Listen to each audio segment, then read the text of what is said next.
breaking news here on NFL Live. Adam, what's going on in Dallas? Well, Laura, the Cowboys finally have reached agreement with Mike Zimmer to become their defensive coordinator. Now, the interesting part about this was we were talking about this on Sunday Countdown. I said the Vikings were set to hire Mike Zimmer, but they loved Rex Ryan in their interview with them last week. And when we threw it back to the main set, Rex said, hold on, that deal with Mike Zimmer is not done. And the reason he knew it wasn't done was right before that segment started, the Cowboys reached out to him to see if he was interested in becoming the defensive coordinator. We're talking numbers, but Rex obviously wasn't interested in what they were talking about, the numbers at which they were talking about, at which point the Dallas Cowboys turned back their attention to Mike Zimmer to reach agreement. Now, maybe the Cowboys were leveraging Rex some against Mike Zimmer or Mike Zimmer against Rex. We don't exactly know. We just know that they did have interest in Rex as recently as in segment on Sunday Countdown before they turn around and get the deal done with Mike Zimmer this afternoon to become their defensive coordinator. So Mike McCarthy now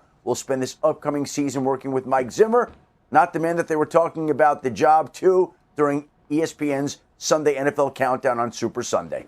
Oh, that's wild. All right. So new on NFL Live from Ed Werder, by the way. Mike Zimmer to Ed on returning to Dallas as DC. Quote, I'm excited and honored to be back with a great organization. I'm thrilled to work with Mike McCarthy, for whom I have had a ton of respect for in our NFC North days, and to do anything I can to help the Joneses and the Cowboys.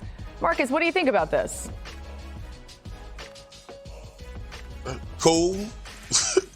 Cool. We'll see what happens. I want to, I know it's news, and Mike Zimmer was the defensive coordinator when I came to Dallas. A really good coach, a really good defensive mind. He's a 4-3 is his background. He really left Dallas because we went to a 3-4, and that really wasn't his cup of tea. He had some successful defenses in Minnesota as well. But y'all, this is, I guess, something that became something after all the defensive coordinators went off the board or went off the market, and some guys when they got head coaching jobs. I'm trying to find a positive because I love Mike Zimmer, the man. This doesn't do anything for me, though, when it comes to the Cowboys winning the Super Bowl. I'll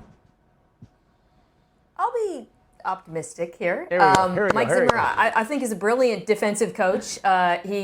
His tenure in Minnesota didn't end because of the defense. It was, as I recall, the offense being somewhat stagnant. Maybe there was some interference there. But from a defensive perspective, he's definitely been one of the more innovative coaches of his generation. All the stuff we talked about this year with the simulated pressures, teams like Baltimore who run them well.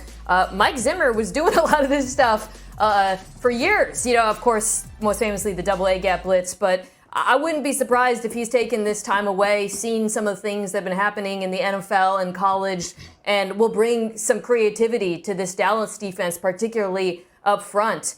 So, in terms of the proven track record, the innovation, I think he has a lot going for him, and I'm excited to see what he brings. I think it's a really good hire. I think Mina intimated the fire zones and the simulated pressures, which are the rage in the NFL. We've talked about them a ton on this show. He's one of the designers of it, the double-A gaps. I think, two, what's the next step? They're going to have to get two really good inside linebackers, because that's the backbone of that defense in many ways. And then it'll be interesting. Trayvon Diggs is one of the best man cover corners in all of football. They don't play a ton of man coverage under Mike Zimmer's foundational scheme. So how does he transition to be a little bit more off the ball zone corner under that new defensive coordinator? In his first 6 seasons as the Vikings head coach from 2014 to 2019, Zimmer's defense ranked top 2 in points per game, yards per game, and first in defensive efficiency. Marcus poured a little bit of cold water on this, but then the rest of us kind of jazzed it up a little bit. So that was a good discussion. Good football coach, man. Good job, guys.